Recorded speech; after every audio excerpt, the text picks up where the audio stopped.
Um, Welcome everybody to the May Leaders Forum. Another good group of people. I appreciate everybody taking time out of their Friday to come in and talk. And so kind of where we left off last time, I think there was a lot of ending conversation around kind of what you do in the shop and how you get your buses ready, hiring, kind of just, where we're at closing up this school year for what it's been. So just we're going to go over hiring strategies, retention strategies. Anybody that wants to share anything, maybe get a little feedback from Patrick on his Drive the Bus event that he had, I think it was 2 weeks ago. What your fleet does, or what a typical run through this summer looks like for getting buses ready and your fleet ready for the upcoming school year.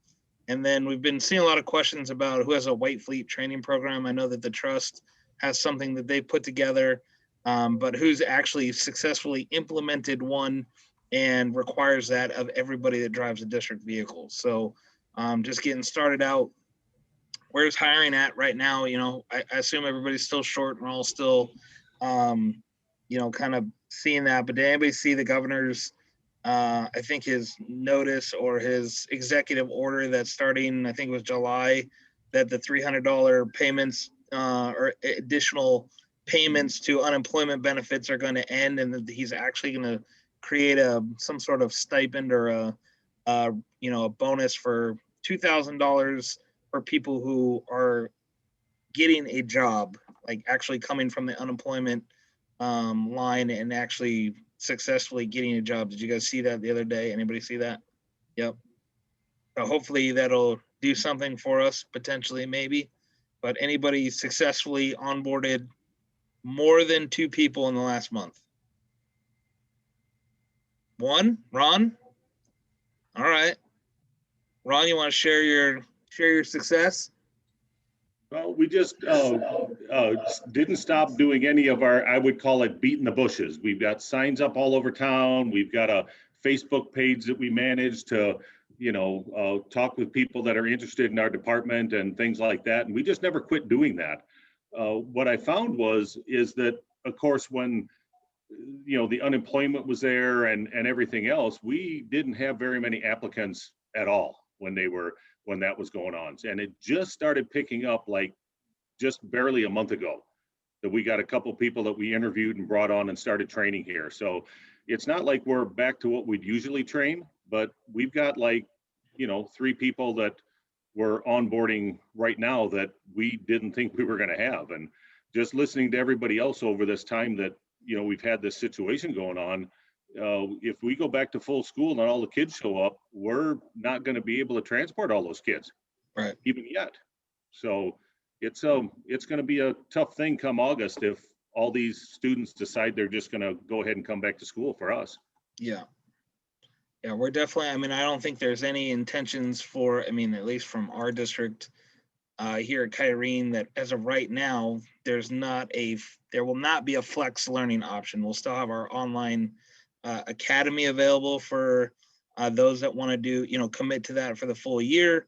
But as far as we're expecting everybody to be back in some, in the normal, what normal will look like capacity. So, we're seeing kind of an uptick on our Indeed posts. We get some people to apply, pushing their resumes to that, but then our district actually requires people to go in and fill out an application before we can actually bring them in to interview them. So we have to kind of do our due diligence, beating the bushes, right? Send an email saying, hey, saw your application, saw that you put your resume here, but, in order to get in, we need you to go do this. And I think that's where those applications are so long, right? And people don't necessarily have the best access to technology for, potentially, I guess. So we just need to figure out how to get them in and help them through that, really guide them the entire way. I think that is kind of a deterrent sometimes with school districts because, we have people, I'm sure, that don't apply because the application and the onboarding process is cumbersome. Sure. It's long, it's cumbersome, and sometimes they change the rules on us, I would say, just, saying it that way with different circumstances that come up. And when we're doing that to people that we're onboarding, they get discouraged fast. It's like, I'm just looking for a job. I want to come down and talk to you. it's not as easy as walking in and saying, "Hey, I'll hire you right now on the spot," and here's a broom, or here's go stock these shelves, right? So, Mhm. definitely a challenge. Ernie over at Deer Valley says he's got 4 in training, but he doesn't have a camera on his mic or a mic on his and his laptop's being used. So, Ernie, we hear you, and definitely a big operation over there. So, if you want, we can revisit it. And you can type in, what you're doing or what your success is. But I know that I think going into COVID, Ernie was fully staffed over there at Deer Valley. They were doing a pretty good job of keeping people in. So, anybody else? Sarah, how are you doing? Yeah, we just actually moved a van driver into a bus driving position. So we've been trying to motivate the van drivers to move up, and we filled that van opening with a monitor. So really trying to create those steps within our department. And that seems, I've got 2 that have passed 3 of the 4 written tests. So, and they're both van drivers. And so again, trying to push them up to the bus driver. So that's worked for us. I do want to make a comment, Jason. There is a House bill on the floor. It's HB 2862, and it's regarding school calendars. And part of that bill will require school districts to have a flexible calendar. So just a heads up for our colleagues. If that actually passes, the purpose of it is that if you have a student who has to quarantine for 10 days in a row, normally that would be a withdrawal from the school district. And then when they would return, they'd have to re-enroll. We want to get rid of that so school districts don't lose funding during that quarantine period or extended absences. So that's going through the legislature right now, but it may require us to have those flexible calendars where that student then transitions from in-person while they're in quarantine, they're on distance learning, and then back into in-person. So Hmm, just a heads up on that. very interesting. Anybody else want to share what they're, getting people in the door, or, has anybody taken any ESSER funds to apply some type of stipend or a hiring bonus or anything like that? Sarah, do you want to talk a little bit about that? Yeah, we had a board meeting last night, and a retention stipend is going to be given to all employees. It'll be $1,000 for our full-time employees and $500 for our part-time. And we're also paying a vaccine incentive. Wow. So if you're full-time, you'll have a $500 vaccine. If you're fully vaccinated, an incentive pay, and $250 for our part-timers. And that's for all district employees? Correct.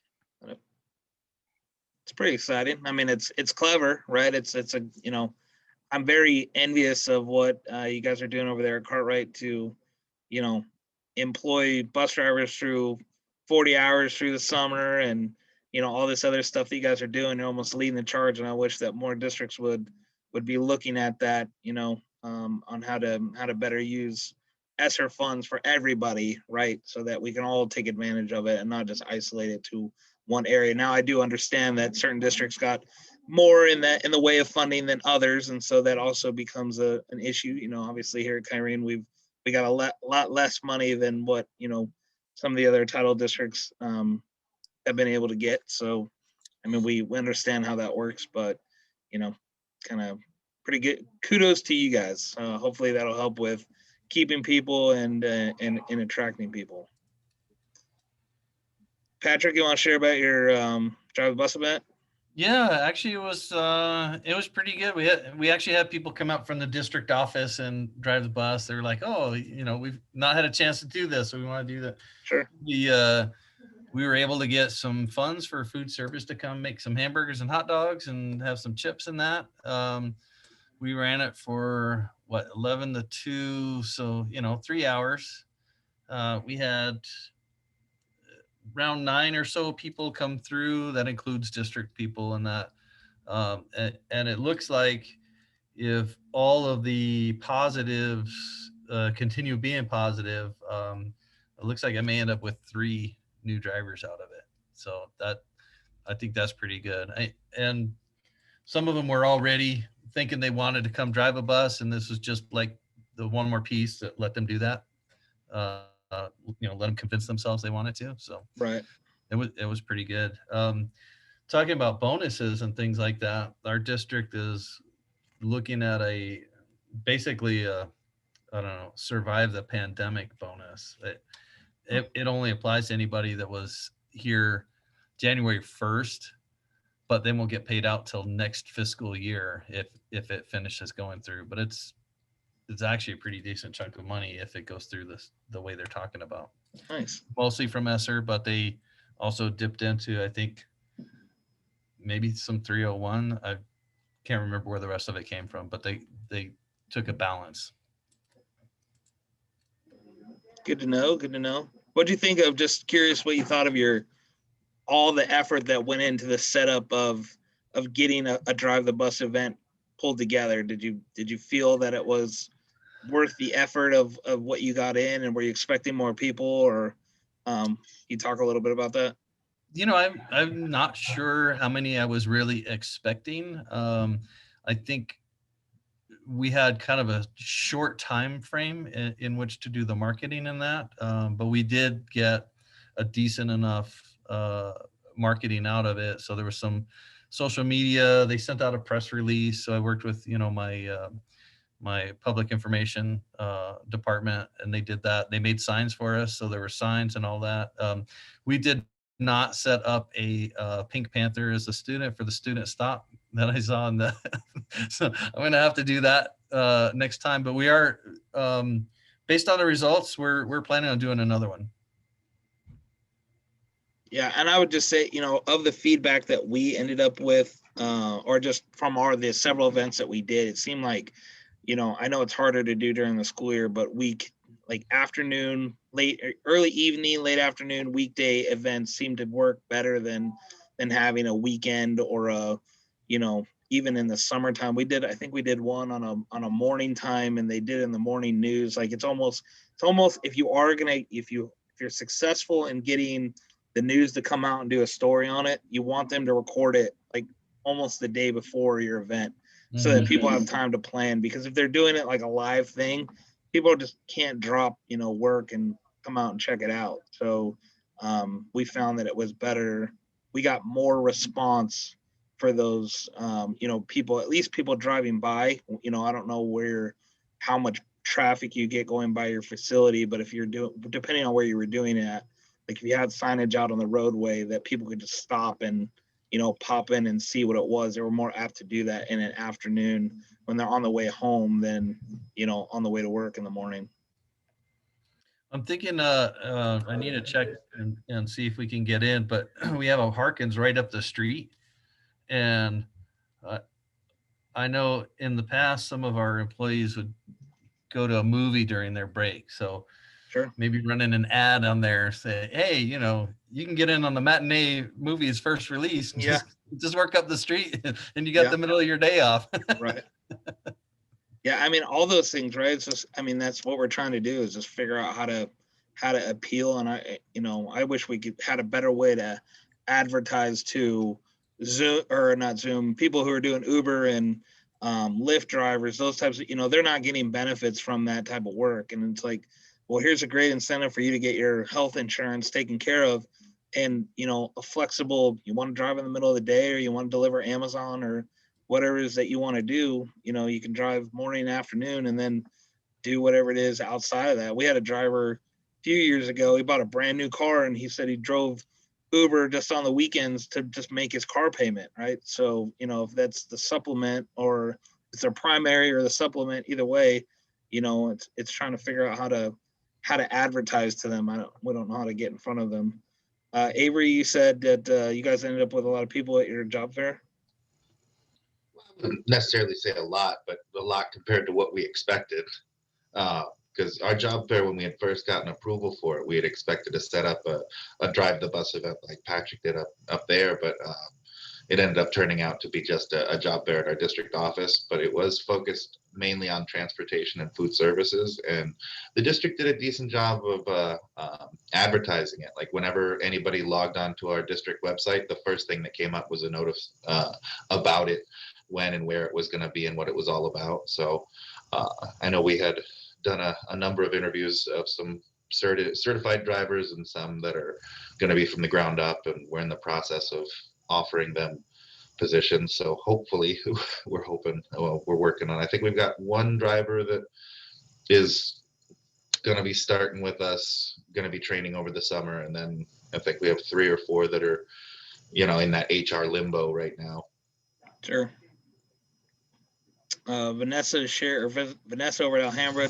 Alhambra's transportation offering summer NOA for June and July, 36 hours per week, and they're doing a recruitment and retention bonus of up to $1,500 for staff to be distributed this fall in August, September. So another, I think you guys are neighbors, right, Sarah, over there at Alhambra and Cartwright. So, definitely nice to see that, it's being pushed back out to staff to encourage sticking around, right? Especially as we compete in the private market right now. So I did have a questions kind of come up. Has anybody, rather than just offering a straight 30-hour par or 35-hour par or whatever it is, did anybody stagger their departments to say a full-time position at 40 hours and then, or say say a third of your FTE at 40 hours, a third of your FTE at 30 hours, and a third of your FTE below that with no benefits? Does anybody do that?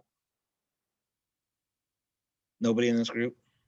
I have different employees that have different needs, so some are on some sort of, long-term disability of some type, but they still can, drive a bus in that. So I have one employee who tries to make 30 hours every 2 weeks.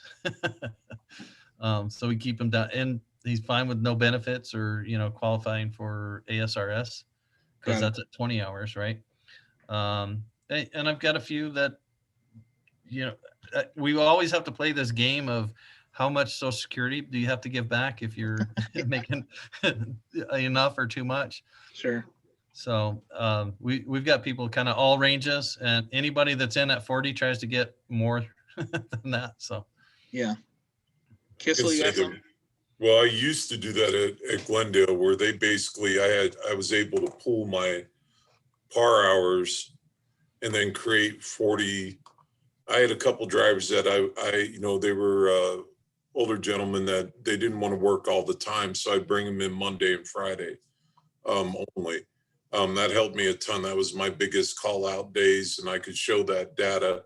And they used to let me pull all my par hours and actually distribute those as part-time FTEs, full-time FTEs. And of course that brought in benefits at certain points and all that. But they allowed me to do that. I haven't been granted that permission here. And I'm going to say this and hope everybody that in our community is cool and understands that I don't know if this is right, wrong, or indifferent. But I have a secret sheet with payroll right now. So all our drivers are 7-hour pars, right? And, our associates are like 5.59 or something, that they're not supposed to get benefits, and then they default into benefits. But associates that work 8 hours a day on special needs routes. I've got drivers who I know they're working 8+ hours a day. So basically what I've worked out with payroll is we have a sheet where we take their schedule, we update it about every other week, and we update this spreadsheet. And when those people take a day off, they get that number of hours that's on their schedule for that day. Because I had two things. I had some people who got a windfall from that, who weren't working that many hours. And then I had other people who I just thought it was wrong. I mean, they're 7-hour pars, so they'd pay them 7 hours if they were out, and they're working 8 hours a day. And I know there's some advantage for me or whatever, but I think part of it is being as true of an employer as you can and being as fair to your employees as you can. And I'm a big I'm not a fan of this par thing. Par in golf, I shoot 110. Par means nothing to me. You know what I mean? It's a target, something to shoot for. It's something to make a budget from. But take my hours from the previous year and budget me from that, and I'll never be over budget. I bet you I come real damn close every year. But when you take par hours and you don't take into account extracurricular and high school runs over to the library in the midday and preschool and all, it's a joke. But so one thing I was able to work out is payroll we call the red sheet, and we turn in schedules, and those people are compensated that amount of hours each, if they take a day off, or anybody who gets a holiday or whatever. So that's one thing we've done that, was a little bit outside the norm, but frustrating that we should have to even do that. Got it. So I took that data, like you asked me about how I got some of the positions in Cartwright. I took that kind of data from a year and put in a proposal to make my special needs bus monitors 6.5 hours a day with benefits. And it actually ended up being cheaper than having to give them the days. So just food for thought. Yeah, I mean, it's definitely something I think even, as you lose people based on, well, I need full-time employment, right? And so I'm just trying to get this idea of having full-time 40-hour benefited position for those that need it, and almost creating like a stepped, hierarchy through your transportation department, right? You have a bus driver 1 that starts at the bottom, a bus driver 2 comes in 30 hours, a bus driver 3 becomes a 40-hour position, and you're able to kind of load and balance that, especially for special needs, right? I mean, they're always, hustling. They've got most of the time, 3 runs, kids all over the place, taking them to ACEs or other schools outside the district, and then throw your preschool runs for those of us that are elementary into the mix, or even the shuttles that are going to like EVIT or whatever, right? I mean, you got those people that are looking for every minute that you're willing to give them to work, they're willing to do it. So rather than trying to force feed people to get to, say, a route is 27 hours and you got to find them 3 hours of work, which is another question I'll just pose. For those of you that are short on hours, your positions, you've got a route that does 27 hours. What are you doing to either cushion that route to get their 3 hours to get to a 6-hour par, or are you creating work? Do they get their automatic, choice of preschool run or some type of other work to get up to what their 30-hour work week should look like? We start with having them here. They're on the schedule, so they're here for those hours regardless. And those are the people we would use, like we run IDs back to schools. If, run tubas back, if you find them on the bus, they run errands, they run up to the trophy or uniform shop. They're here. So we talk about the place kind of like being like a fire department. There's times that we're here, and we need people here in case something happens. A kid gets extracted to FBI. You need bodies around. I know they don't want to admit that, but you need bodies around to fill all the things that come in, just on the quick, that just a phone call comes in, needs to be done. So we have them in the driver's room or the break room.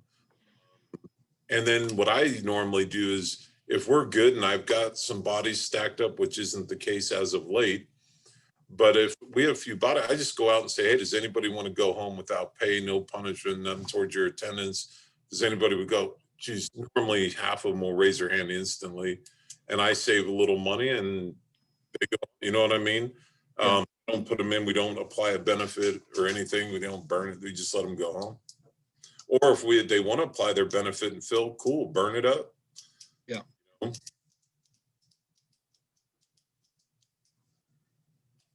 Vanessa chimed in saying they assign team members tasking like trash detail, disinfecting crew, shuttle buses, etc. So I'm assuming shuttling like to the mechanics over Kansas State, something like that.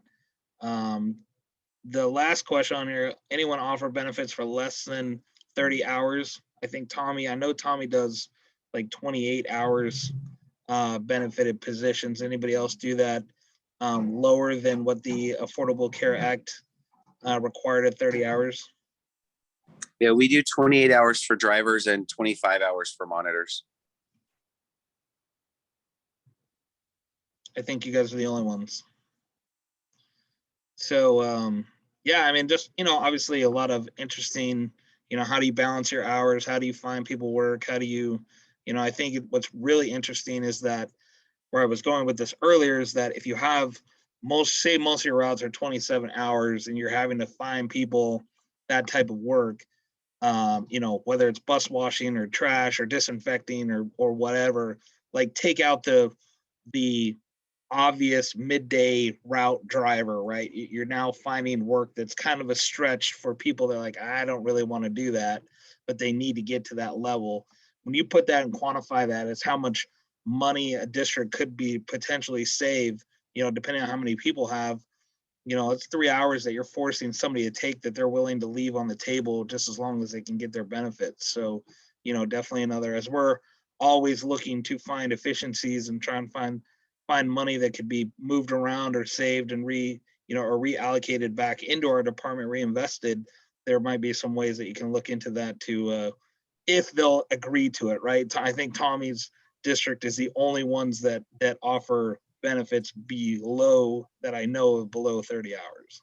Yeah, but Yeah, and think most, about that too. The beauty of that is, and I've made that argument for years, the beauty of that is that benefits are a static rate, right?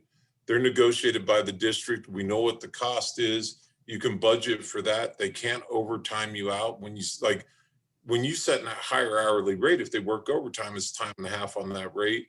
You can have hours pop up, things pop up. They can juice you, sit out in their car, hide around the corner, all those things. And that's what I'm saying. I think it's a beautiful thing to use because it's a static cost. You control that rate, you set that rate, you know what it is, but it is priceless to most employees.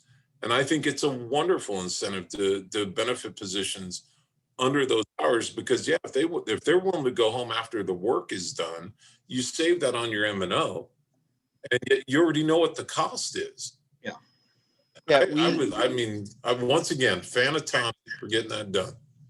You know, that was before me. It used to be 25 hours. They bumped it to 28, but most of our drivers and monitors for that matter, they average between 32 and 35 hours a week.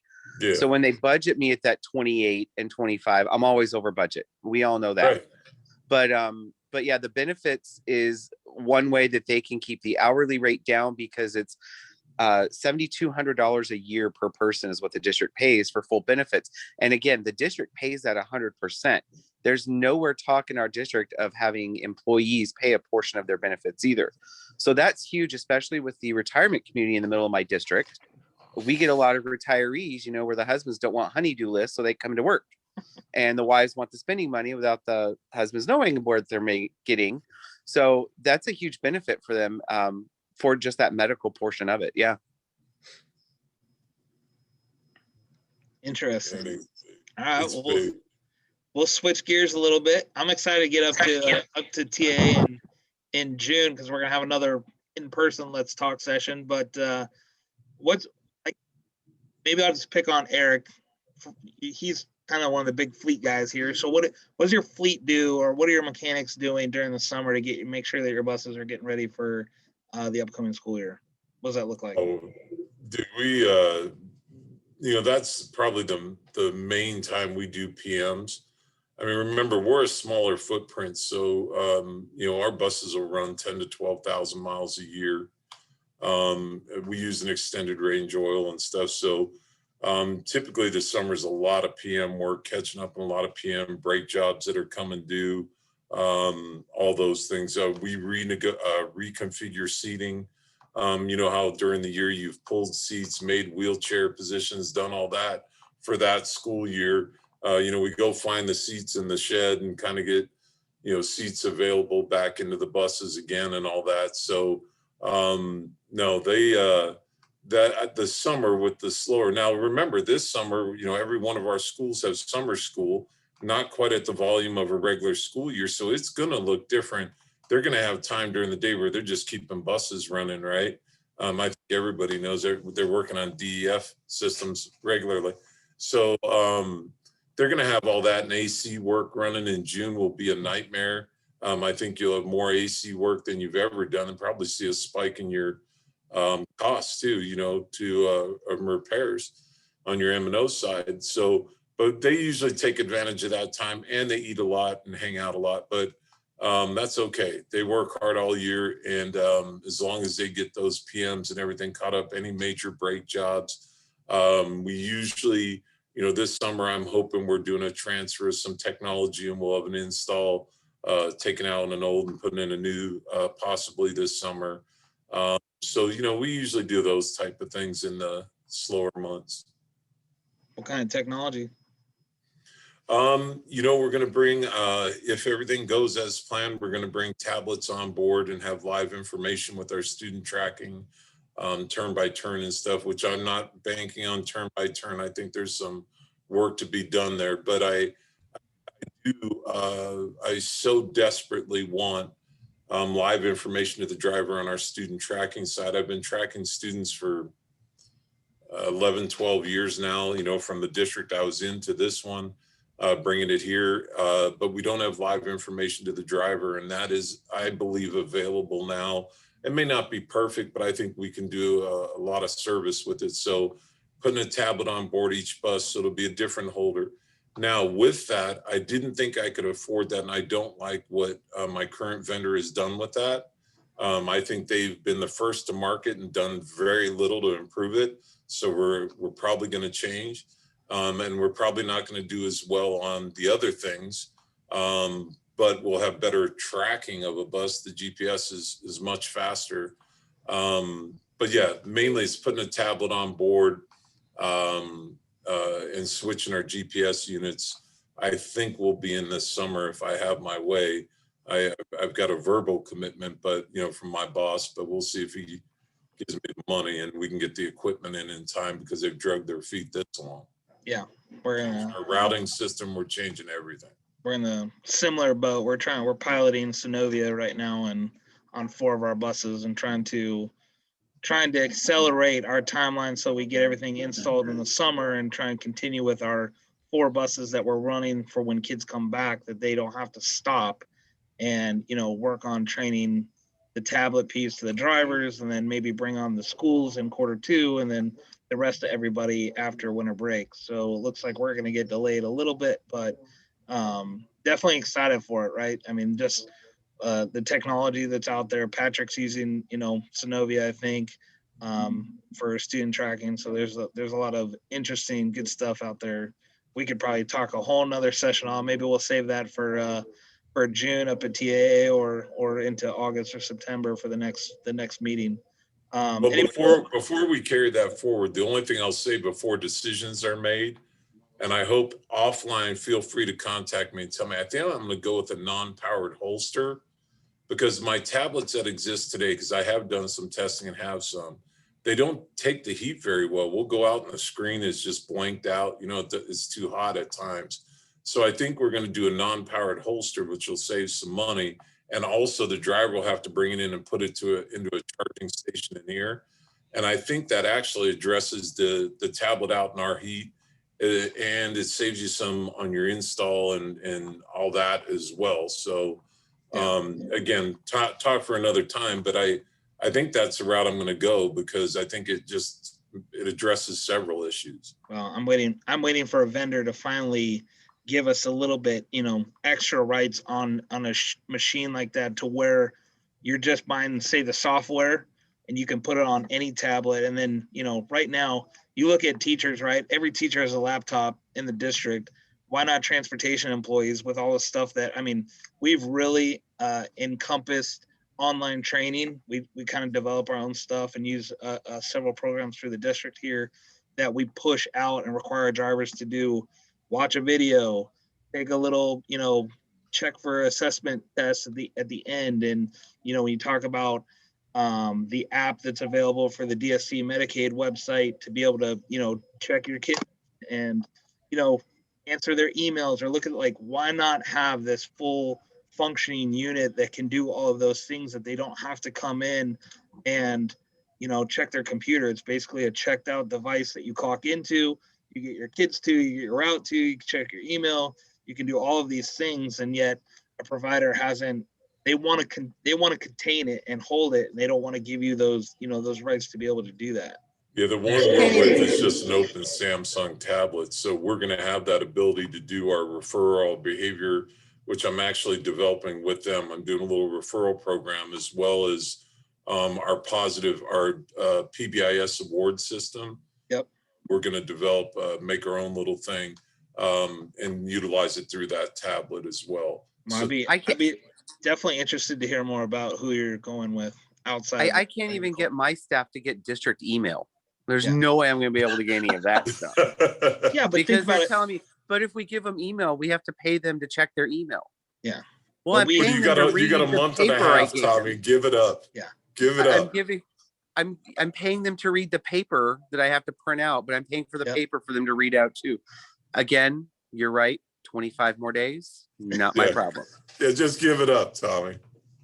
So Jason, I don't know what Eric's going with, but I know TransFinder's been pushing their bring your own tablet to their system, but you have to be in a kind of a complete ecosystem with TransFinder. Sure.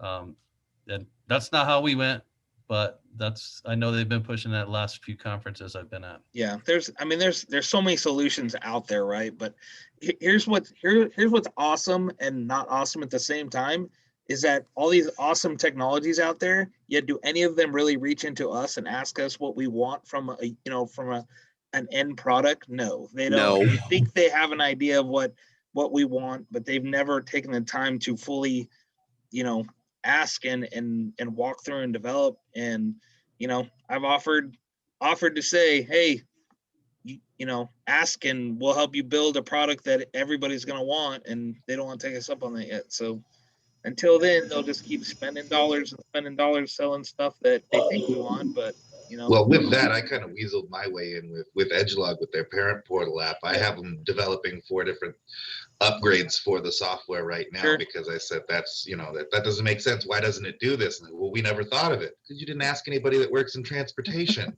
Yeah. I'm actually using it and I need this. Yeah. But like I said, I mean, just a device that, now as a bus driver or bus monitor, they have their way to connect, check emails, do all of the other things that we asked them to do, rather than having to come in and wait in the line for a computer to become available, or, I have to do it on their own phone. Yeah, do it on my own phone or my own device or whatever. Like, why not make this whole thing where they just, airlines do it.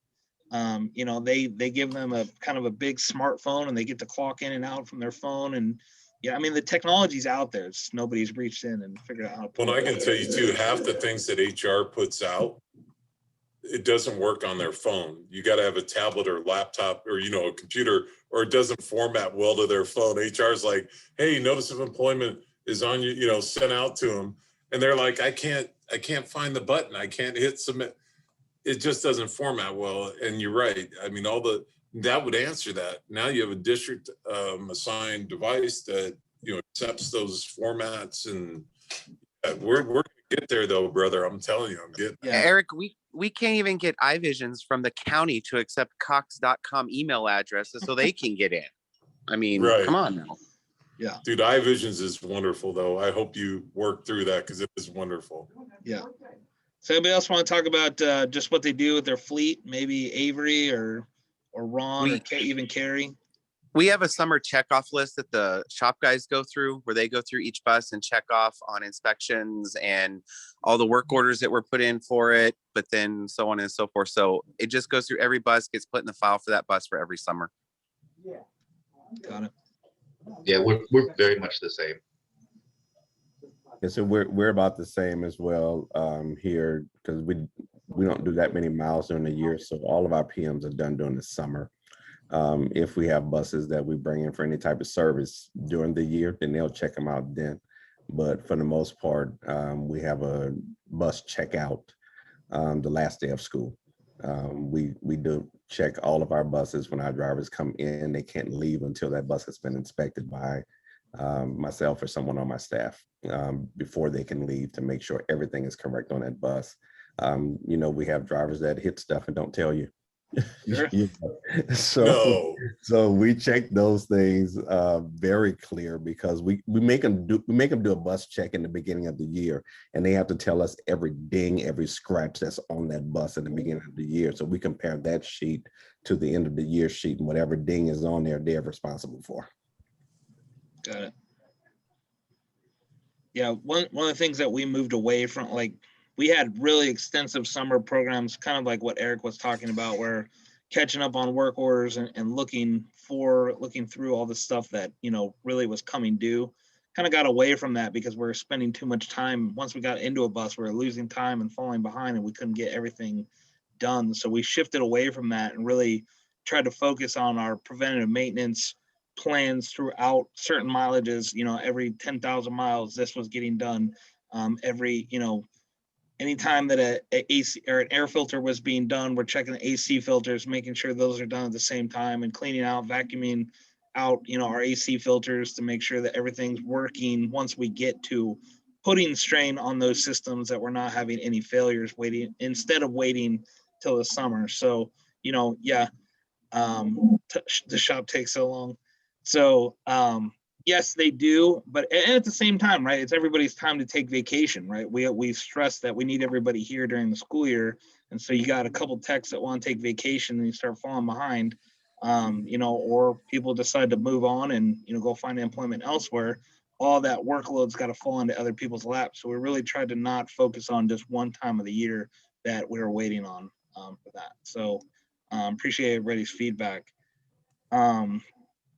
So switching gears to fleet training, white fleet training program, anybody successfully taken either the trust, the one that trust has created, or your own, and actually implemented to where everybody who drives a district vehicle has to go through some type of training?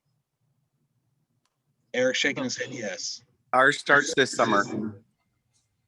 After Tommy's leaving, is that your gift to the district? Hey, I put the whole thing together from start to finish. I've shared it with a couple of you guys on here that asked for it. Created books for every white fleet vehicle, like a route book kind of like, but it's got all the information in it with what they need to do, phone numbers, all that stuff. It's all put together. It's all done. It is implemented this summer, and they take it from there. Got it. We have a kind of a two-part process. Our maintenance, like facilities maintenance, they don't end up taking the white fleet training of any kind, but the teacher or anybody else like that who's going to drive a vehicle periodically will take basically part one, which is classroom.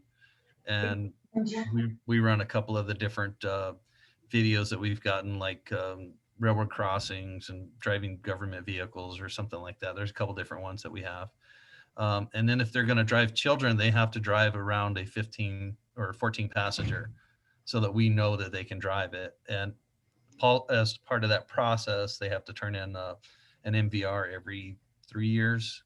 We're probably going to get that down to, you know, once a year once we start pulling them ourselves. But that's a process, getting signed up with the state to do that. Oh, Very much a process. That's a process.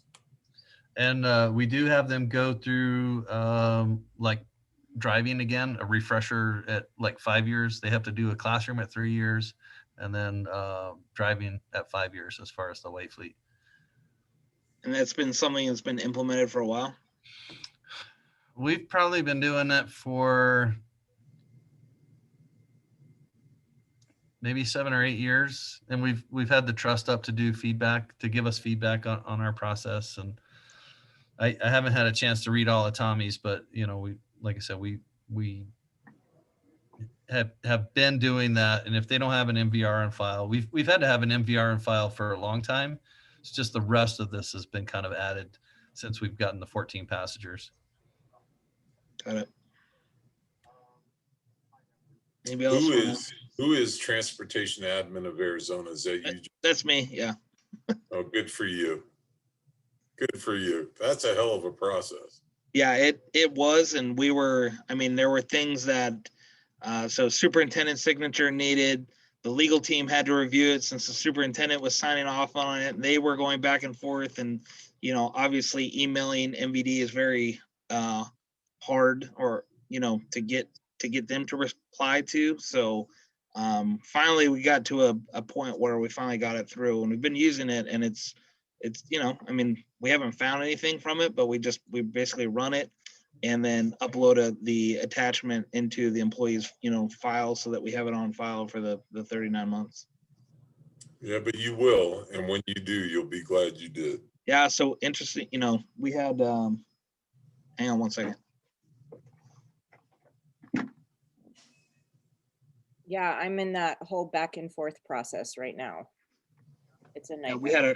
we had our first clearinghouse pre-employment positive that we were just working through. So that was an interesting bit. I mean, it was nothing, you know, crazy. It was a medical card, but you know, he's had to go through the SAP or the SAP process, and you know, we're still moving forward with him because he hasn't been a fully, you know, vetted driver yet. But it was for an injury, and you know, working around that. But just understanding, right? Because there's not any questions or people to call and say, hey, how do we do this?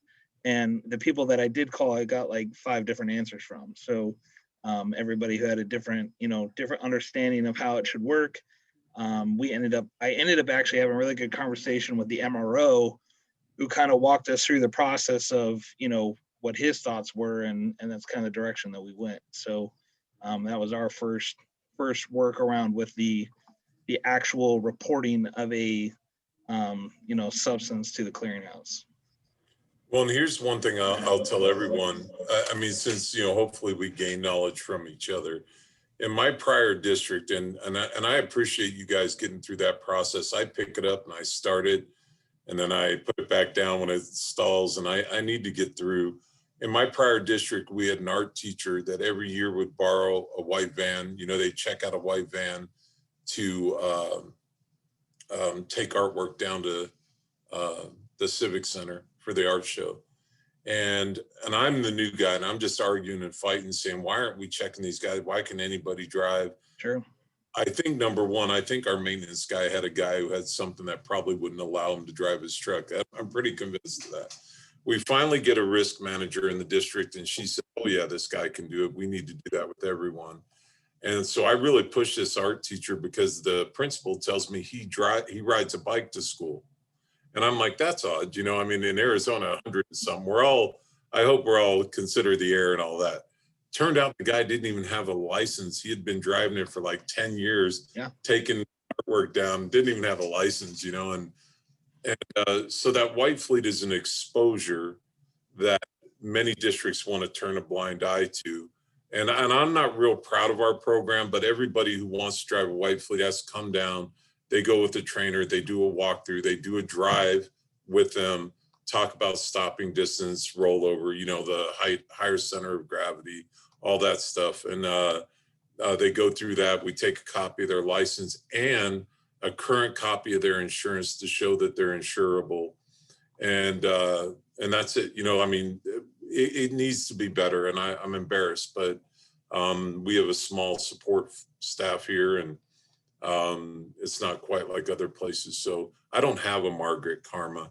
So, you know, I just do the best I can, but I do think it's an area that people should consider as a great exposure for your district. Wasn't the trust trying to get us, at least trust members, that set up for the MVR through the state, so we didn't have to do it district by district? I thought I heard that somewhere. And yes, Eric, for all of our white fleet, we take copies of their license and MVR and their current insurance card, and we keep it on file. And when it expires, we have them send us a new one as well. I don't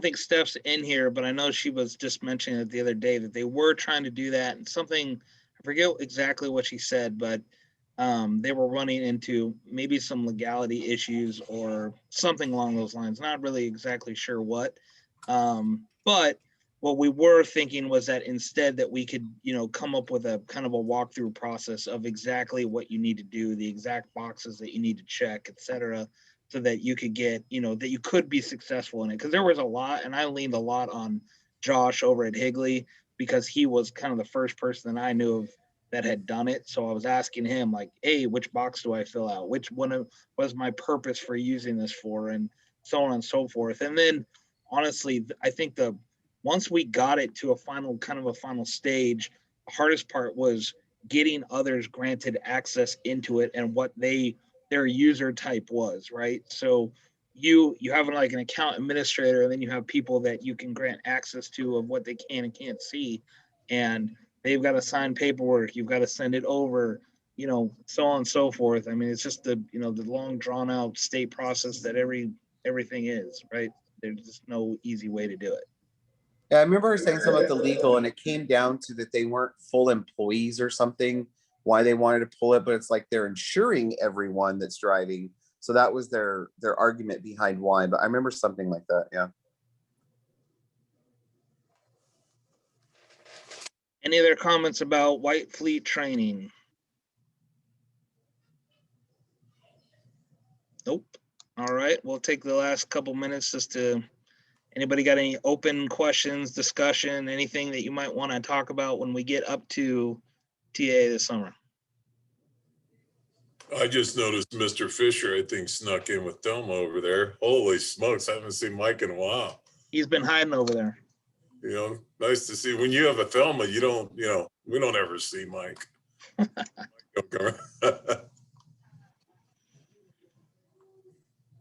Nothing? No questions? All Just right. hope to survive the last week here. I think we're all just so burnt out on this school year. I know. It's been short and It's been long and it's been short. Yeah, I'm just gonna say the same thing. Very fast, but very, very long at the same time. So, all right, well, we'll wrap it up for today's meeting. Hope to see everybody up in Flagstaff in a few weeks. Till then, good luck on the end of the year process, and you know, hope you guys can get some more people hired on. So, How many coming up? Yes, I will be there. I'm leaving from conference to head up north. Okay, just making sure. And Ernie will be there, I hope. I don't know Who's if that? Ernie's- Is Ernie going this year? of course he will. Okay. I was just saying, I know that those guys aren't moving forward with this, so to see them. I know. All righty, everybody, we'll sign it off. Take care. See you next time.